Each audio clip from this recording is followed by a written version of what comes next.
Is Mike Sullivan. I'm a former IRS agent and teaching instructor. Me and my M&M fan welcome to our YouTube station, the home of the 5 minute or less video. YouTube, you ain't gonna want to listen to me for 5 minutes because I don't like to listen to myself. I'm a national expert in IRS resolution. I worked at IRS for over a decade. I have worked in private practice for 4 decades. So yes, do your math. I've been doing this for 50 long years. Anyway, I've been on every major news station. I am a national expert on IRS matters. I was a revenue officer, and today I want to talk to you about three of the most important elements when writing a penalty abatement letter. When I was at IRS during that time as a revenue officer, I would abate any penalties that I wanted, really except interest. You really can't abate interest. There are very few cases that you can.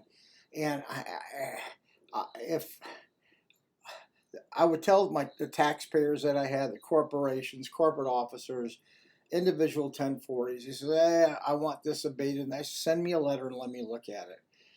And, talking about pure garbage, talking about pure garbage.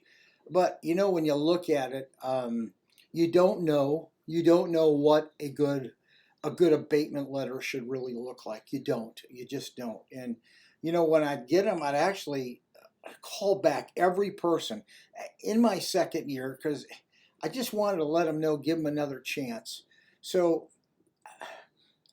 this is what I told, and you need to know this. There's three elements to make sure that you have a chance, a fighting chance to get your abatement through. Listen to these three things. They are the most important. First, you have to write a really clear letter.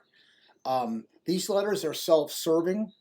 When I say clear, you want to put dates, you want to put names, you want to add as much color that you can to in this commentary of your letter.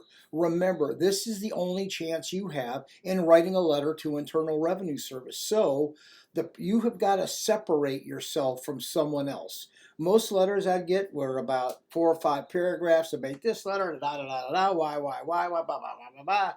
They're not going to fly. You have to write a really, really good, solid letter, and not too long. Don't write 5, 6, 7 pages.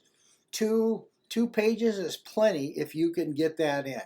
2.5, 3 pages. No one wants to read that letter. If you're an IRS agent, you really want to know everything really within 2 pages. You write a really nice, organized letter. If you're not a good letter writer, you should go ahead and write the letter and get someone else to review it and repurpose that letter so the IRS agent has complete clarity in fact of what you're saying. That's the first thing that you really need to know. Second thing is that the timeline. My phone is getting very annoying, very annoying. So I shut it off. So anyway, the second thing is the timeline must fit. Most timelines don't fit when you get their letter. Someone says, oh, I was in the hospital this year, but they're trying to abate penalties and interest 3 years ago.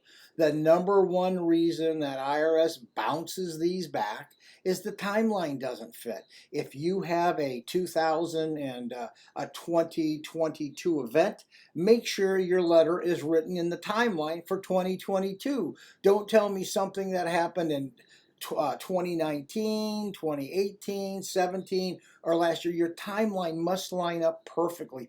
Has to line up absolutely perfectly. If it doesn't, you're missing the boat. The third and the most important, well, really, I'm going to add one. I'm going to give you a bonus.